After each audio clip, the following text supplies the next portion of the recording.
ego gị niile a na-awụchi ada na-ada ezuru na-ada amaka akpa nji sọsọ chega amata gị ụmụ Igbo na-adịkwa mma ama m na ndị nọ n'Enugu ga-asị gịnị na-emede ọ politiks na-eme guy o nwere ihe ọbụla na-eme ọ politiks na-eme ịghọtago ma ndị lụzuru oche ha ma ndị resign mere ha nche niile wụ politiks onweghị ihe mmadụ ụra mere anya ahụhụ amaghị ihe a ya eme nkịta gụọ ya ajọ aha ọ ihe na-eme ọ ya ka m gbugharị unu ọrụ na ọ ihe na-eme so mgbe na-adịghị anya ndụ anyị evindiketi ha mana mgbe ahụ ihe echa ya dụbazie otu ahụ nọ then ọkwa anyị nọ na redio na-asị you cannot challenge authority ọ dịcha ka enwere onye anyị lọvụrụ iche nwe onye anyị hetiri iche enweghị onye anyị fụrụ n'anya iche ma onye anyị hetiri iche kama na when onye tirigo n'oche na-asị gị si otu a mee half the time onye ahụ ọ karị n'ime mmụọ ọ karị n'ime mmadụ ijiri nwayọọ nyere ha efe ma ọ bụ na ọ ya ha ekwere ome mana nke bifo egbuo oge agụọ gị ajọ afa ọ dị ndị ọdụ ma ọ bụrụ onye isi ochi Chineke ekwena na tupu ya egbu m agụọ m ajọ afa otu a nna ha arụ na Solid FM o nwere ike echi niile ntenda na m arụcha na m aha nga ya buutu Solid FM wee sị na m zuru ha oshi gbaa ha ma gbuo ha egbuo Chineke agaghị ekwe ịghọtago so right now anyị emuvugozi kịta na politiks ihe a na-ekwuzi okwu ya bụ 2027 ọnya onye ọbụla na-azọta chọrọ ya mgbe na-adịghị anya anyị afụzi ebe Enugu steeti na-akpọkenye nke ha Anambra steeti anyị amazi ma ha ka na-akpọkenye ka ha na ha ebere ka nwanne nọ Ebonyi steeti akpọkenyegwo risensi Imo steeti otegwo ha nọ n'egwu so ihe mekwere mmebe but it's just so pathetic na onweghị ihe ndị a ji anyị kpọrọ ịghọtago nke na-ahịa anyị ahụ bụ na onweghị ihe ha ji anyị kpọrọ ma anyị achọrọ ya ma anyị achọghị ya anyị achọrọ ihe ma anyị ekweghị ekwechitere anyị so it's been a pathetic situation that we do not even know what to do and how to do about it ịghọtago mana Chineke ekwena ka ibu onye ọzọ dị m n'azụ onye gafere nyakwe ka ibie gafee ịgafee ekwene ka ogwe gbajie maka na o nwere ike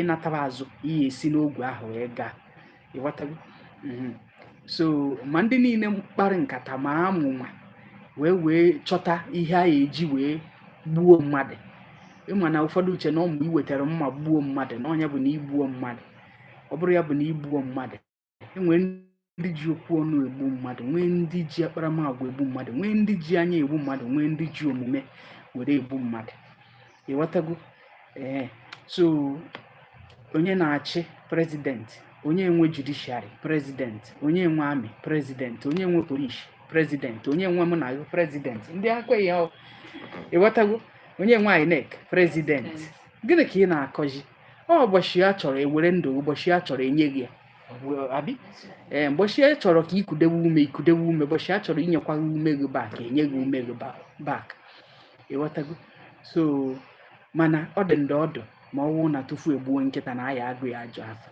o nwere ka ọ ma ndị mana ya dịba kene ịghọtago ya dịba kene ọkwa ịfụrụ ihe asambodo ememina ha Naijiria enweghị ike iteta ụra ọsịsọ n'ụwa onye bịa nnọọ ka ọchịchị ofu ihe ya apụtarịrị can we not even get leaders who do not have blemishes can we not get leaders who do not have blemishes otu aka emekata ihe asambodo tele je verification je and half the time even WAEC NECO jambu ihe niile ngwongwo na ngwongwo a kedu mgbọsị ọ bịala computerized system kedu mgbọsị anyị dị computerized half the student guru na-esut iche na ya agụtanwu ha asị ndị guru na-esut kedu mgbọsị esut bara computer process so ihe a ịmakwara na mgbe njere ka m weta gịnị ka njere ka m weta transcript nji wee mee masters na-esut ewee na-agwa m na faịlụ m adịghọ n'ime PG school and it sounded really ridiculous to me. I'm saying this just about myself. It sounded like a foreign thing to me. Na faịlụ nji gụọ akwụkwọ masters na 2005 nke adị n'azụ Owerri adịghọ n'ime PG school and that it has to be built. For real, they had to go to the department to rebuild a file and submit in the faculty, in the PG school. ana-akụ ya ọbụrụ akụkọ. So otu a ka mmadụ ga-esi wee sị yes, he was our student, but no, we didn't give him results. Shame.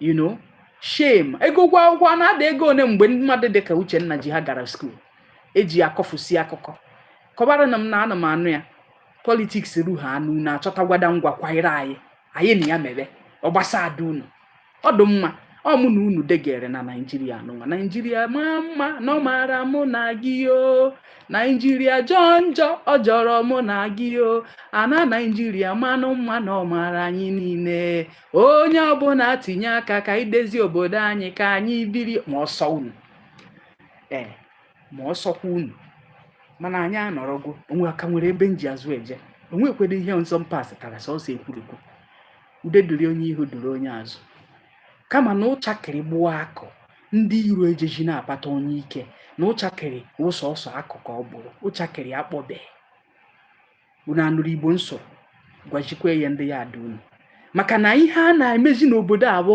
atụ onye iro ndụ oje zụta ọnwụ ọ ihe a na-emezi na be anyị atụ ha onye iro ndụ oje gokọta ọnwụ.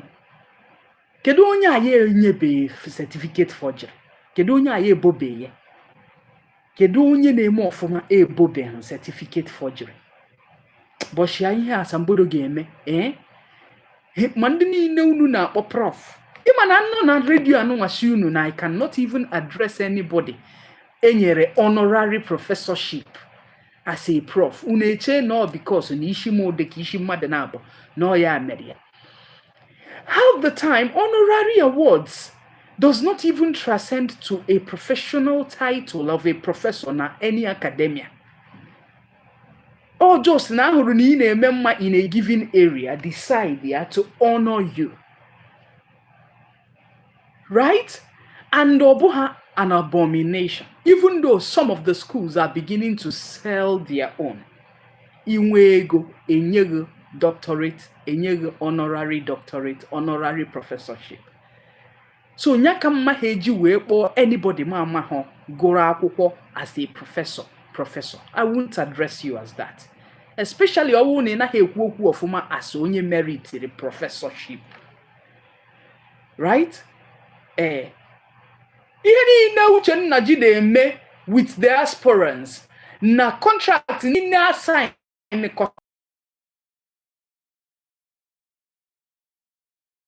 to the next level of politics. Shame, shame, shame, shame. Ịghọtago? Otu ahụ ka esi eme otu esi eme n'ụwa ka esi eme ya n'eluigwe kama na ekwuo m ya ọzọ.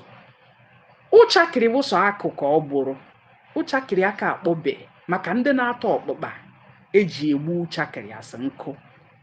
Ụchakịrị gbuo akụ ọ ndị iro na-adoje evute onye ike chee na ụchakịrị akpọgwo mana ụchakịrị aka kpọọ ụchakịrị aka kpọọ nwenu ndidi unu aṅụ na ngwọ na nkwụdị. A lot of people are asking on the social media, but didn't he get a fake result?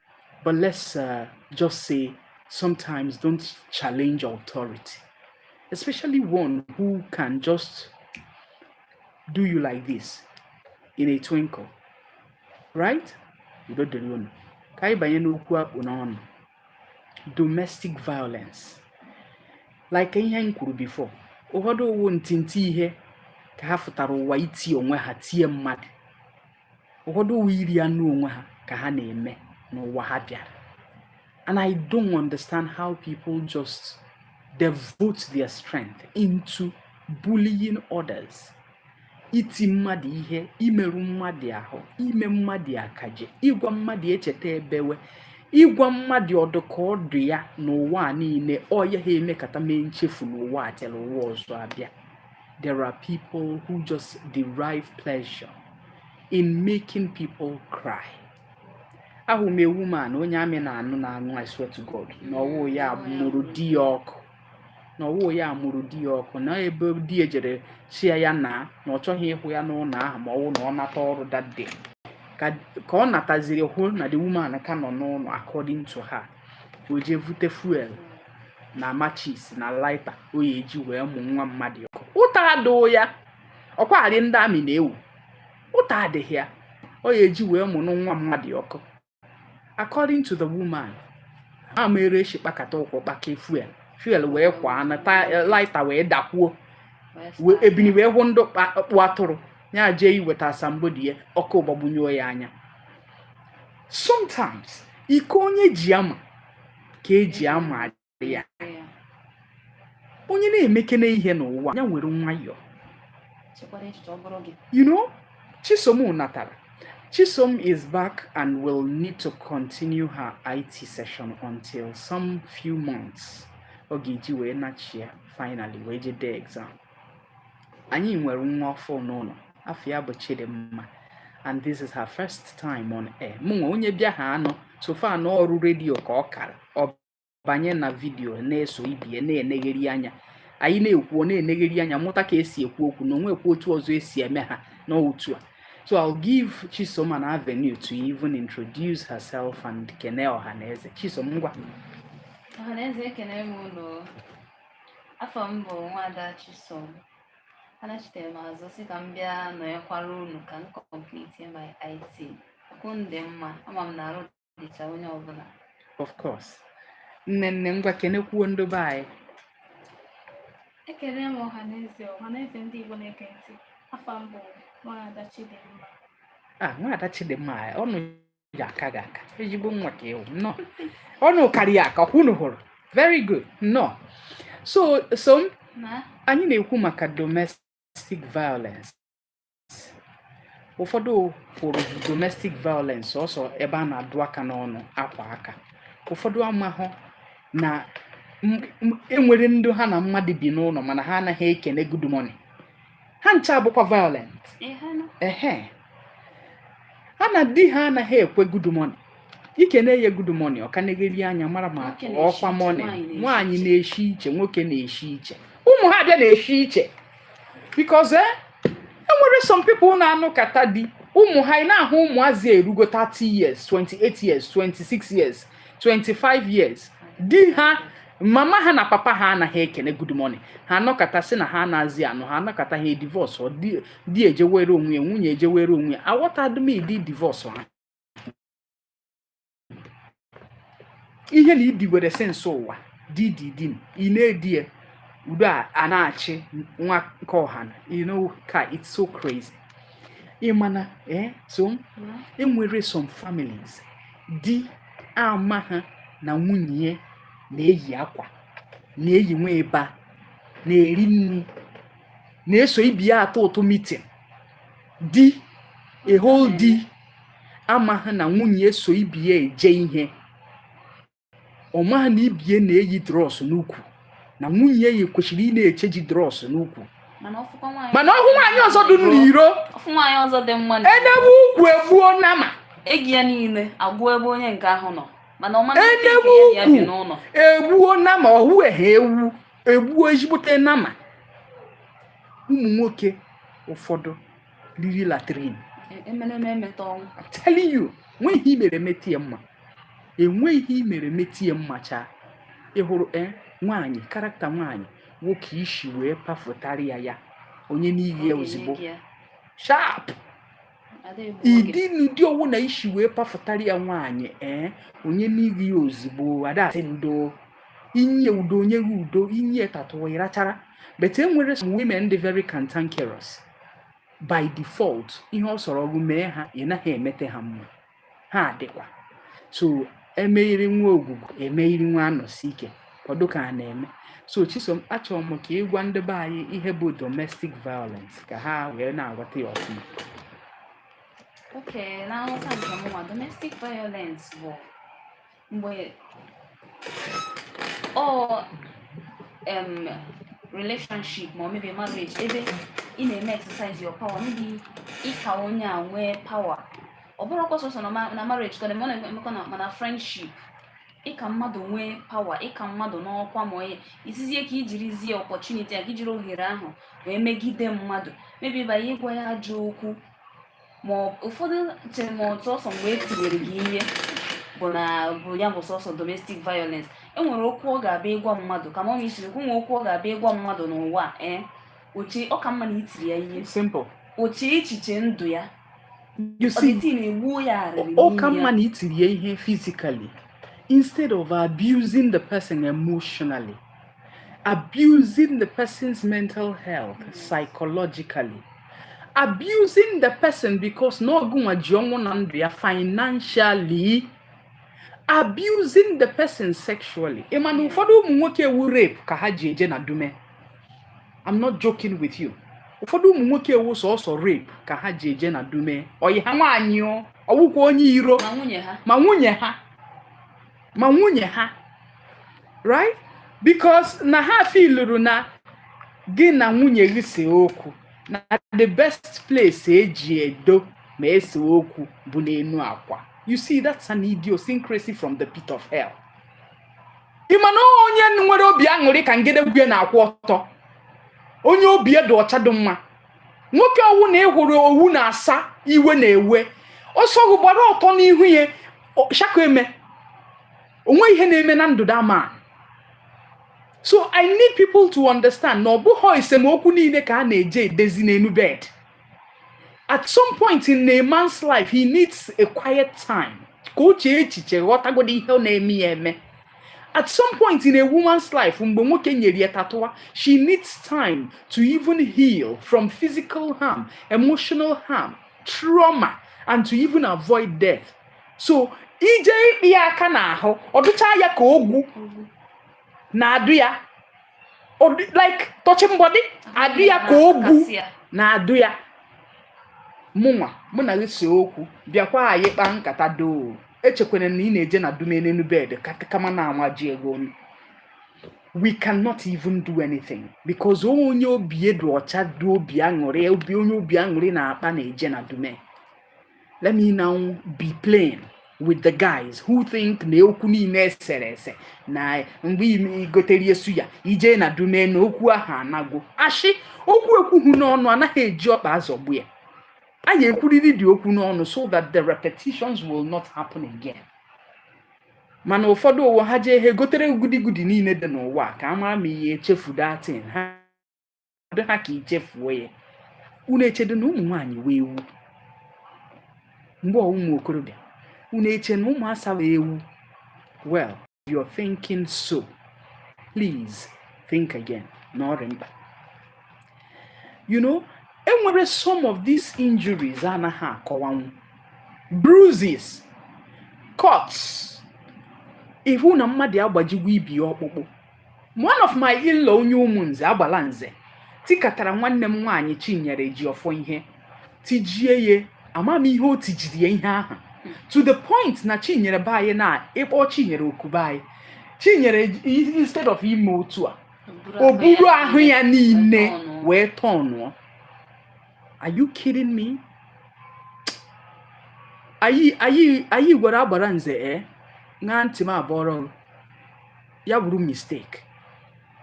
Because you see, when your mom and dad gụrụ anwụ ịnọ na anọ ọkpọ nkụ enwezi onye na-ekwuru gị nnukwute okwu. Ndị uncle dị busy, ndị auntie dị busy, but you trust me in my home. We don't give any damn about anything. Ya heji nwa anyị mee papa anyanya. Ụfọdụ na-awụ ha nụfu nwa ha ọdụ ka nwa erere echefuo maka ya. Nwoke weri emerebe punching bag weri na-etitọrị ka o shesu ya. The day I saw Agbaranze na Nofija, I went to meet him by myself. I gave him a decisive warning that he will never forget in a hurry. And agwara m ya na ọ try ya tie Chinyere ihe again ma akpọfu ya oyibo ndị ụmụnze fụtara n'udo. How can you beat somebody's daughter to the point na ọ chọọ ịkpọ ya oku before tọnụọ o buru ahụ ya niile were tụgharịa ishe m na a na-anụ di anụ ịkwara unu di nwa. It's not funny. You see, people just give people serious bruises. Ana. Because maka na treat ihe that thing meziri the vein ji wee dị stiff. Oyazi atọn regularly. Ụfọdụ ka ihe emegwuru ha na be di ha ma ajụ ụmụnne di na ụmụnna di ha reshilie ema na violence dịkwa. Emotional changes tama be nne ha sị nne ha sị ha ihe ndị mmadụ ga-ekwu nwa ya natara biko kwa yes nachiwe azụ ka eje titọ ya ozugbo nachiwe azụ enwere ndị na-awụ ha nata achụna ha achụna. So people go through emotional disaster. Ehuzie nwata nwaanyị a na-anụ anụ oyazie nwe nkwuwa okwu na bedie, oyazie nwe nkwuwa okwu na ụmụ ya, oyazi na assess anything about the family. Aye emema ịma na enwere ndị ụmụ nwaanyị a na-anụ na family, aye eme family meeting ha anaghị ama. Nwaanyị a na-anụ anụ n'ezinụlọ a na-eme family meeting, nwaanyị a na-anụ anụ n'ezinụlọ anaghị ama na ndị bedie na-eme family meeting. Enwekwara ike contract ya shiere anyị ofe onugbu, shikwere anyị ofe ọgbọnọ, anaghị agwụ ya na family meeting ka a na-abịa ime. Tell me who you are without your wife, your soulmate ị nụrụ with ego mama ụmụ anaghị anọ na meeting a na-eme ị na-ekwe n'ime family meeting mbọchị ịnwụjiere abịazie na nke nwaanyị ego nwaanyị agwụ ya na ọmụtaghị nwoke ụdị ya. Well, ekenere m Chukwu na omenala Igbo emegidewego all those ones, even though na some people can eme. Some people can eme. Eti nwaanyị na depression, mood swing, domestic violence cannot be emphasized. Ehuzie withdrawal, the same baiba anyị na bedi ha. Nwaanyị a na be nne ya with ụmụ ya. Ụmụazị na-abịazi be nna ha na-abịa ka ha na-eje ikwu nne ha. Ọkwa ịma ha na-abịa ka ha na-eje ikwu nne ha. Controlling partner kwa ọ dị ka nke ahụ odo ndị ọjọọ ya. Enwere ụmụ nwoke enweghị ike ikwe nwunye ha kwuo pim na every decision. They don't care. They are not asking you as the wife what you think. They are telling you what to do, and you have to just do it. But how market? Oregala. How market? Ịma na ụfọdụ ụmụ nwoke na-ezo ndị ego ezopie ego na nwunye ha na ha ama ego ne ha nwere na akaụntụ. So ndị ha mechi ha anya nwụọ ndị be di ya abịa access nwo di account ịhụ na nwanne ya nwoke wụ next of kin ya instead of nwunye ịhụ na nwanne ya nwoke bụ his next of kin. Nwanne ya nwoke awụrụ onye na access nwo di ego na ọwụ nwunye. Unu eche na ọwụwa ọma, unu eche na ihe mara mma ka ọ. Ụfọdụ eti ibe ha na isolation. Ụfọdụ ụmụ nwaanyị na-eme kata nwoke ihe ti nwoke na isolation because half the time onwedị ihe nwoke bụ n'obi mana mgbe ọwụ na ịhụ nwaanyị ọ dị insecure na-asachigharị fonu die achọ isi anya na chie na aka ya n'ime the phone. Mgbochi ọ hụrụ onye chiziri ọchịfe oke mba na onye nke achịkazi ọchị nka na ọ dị ka o nwere ihe jikọrọ gị na onye nka. Ọ bụrụ na onye nke ahụ dị ka anyị nsogbu aga nkụ ị ya akọwakata you go explain tire. No evidence. You must explain tire. So this kind of things bụcha domestic violence. Ọ bụkwa ntịntị ihe sọsọ. Ihe anyị na-agwa unu some women na search kata phone nwunye ha, search banye phone nwunye ha. Ịma na ụfọdụ ụmụ nwoke nwunye ha kene mmadụ good morning ha eje n'azụ chie n'azụ je jụọ dese ha jụọ dese ha eje chie the man warning na o nwere ka o chi kene nwunye na ya ekenekwene nwunye like that ever again. Insecurity. Nwoke ọbụla chọrọ ime anything ka ga-eme nwukwu ya without gị nwee makụdi. Iyari anọ n'ime palọ na-eme n'ime nkọrọ. Without gị nwee makwa. Iya anọ na palọ apịaghị ngedegwu n'isi kwete na ọ na-eme. Except on nwaanyị achọghị ime anything n'ụwa. Ọ bụkwa na ọ chọrọ ime eme. Ọ bụrụ na o mee ime anything n'ụwa, iya nọ na that house ihe a na-eme. Ị nweghị ike ịma n'ụwa anụnwa. Abeg je nọdụ na biko ka mmadụ ghara iwe. Ịnọkata iwere nnọọ sọfe na asọfe nwaanyị na-eche na ọ maka sọfe itiri ka o ji ha eme anything. Ọgụ na-eje ahịa, ọgụ na-eje school run, ọgụ na-eje mgbaru, ọgụ na-eje event, ọgụ na-eje ụlọ ụka. Abeg go and sit down abeg. Onye ọwụna just kwa ịkpọrọ onwe ya ugwu. Reduce the quality and quantity of verbal abuse unu na-enye onwe unu dịka di na nwunye. Ịmụkwa na ụfọdụ nwaanyị tende di ha iku n'ụwa enwezi ihe the man ga-awa otu n'anya ndị yard ịma enwezi ihe the man ga-awa otu n'anya ndị mmadụ dị na enweghị ihe the man ga-awa otu because of ịdị iku nwunye na-enye ya. And there is something again I need to readdress. Women, oh, a lot of you married some guys when they were really poor. And when you came in, there was light eventually at the beginning of the tunnel. The guy, then you begin to ascribe the glory to yourself and saying, no, you see here, some blasphemy at the Bible. Do not think, no, because no, not I think some women do natural law connecting or no nazia bata because onye inotara wo yama we the industrials more than you. Yama karajie riju afọ trouble ade. Konu na ma na enwere ụmụ nwaanyị glory ha ka nke di ha. Yes. Absolutely. Enwere ụmụ nwaanyị glory ha ka nke di ha. But half the time, is so comfortable with such women. You can't do anything. I'm sorry. Deal with it. And the only way you can deal with it is to either adapt and know her modus operandi.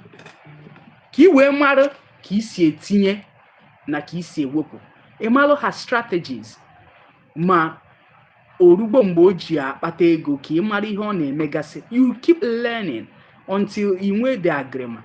Ụfọdụ ụmụ nwoke just need a little push and they will begin to make things happen in the house. So ụmụ nwaanyị ascribes in the glory saying no since eji wee nụbata ha ka a family ji wee chake. Let me tell you, there is time for everything na everybody's life. Enwere ụmụ nwaanyị ọ ga-awe nụọ tata ọnwa ga-etiwe. It doesn't mean no the woman tiwara ọnwa. It's just that na ịnụbatara nwaanyị, you weren't concentrating before, but now because you've got responsibilities, you began to save. Who was he na save because enwego a manager na akụkụ na agụrụ ego. So no woman should even ascribe it to herself. No ya mere die jibata ego. Na mgbe ọ nụrụ die na die enweghị 1 naira. Enwere omewere ma chiekwe. Ma onye ụta atani ya. Once he gets a good manager around him, ọ kpatawa ego, ịhụwa ego anya, arụwa ụlọ, emewe ihe ego, ụmụ nwaanyị tenenu, kwụsịna ya. All the very important. And stop threatening a man that you're not God. Nene.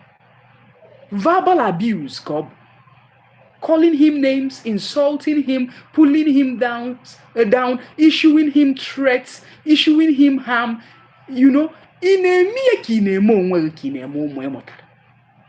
controlling his finances. Ụfọdụ woru ha anụ mgbe ha na di ha sere okwu ha akụchikọrọ the account. Oruo mgbe ha na nwunye ha sere okwu ha akụchikọrọ the account. The woman will not be left with a kobo.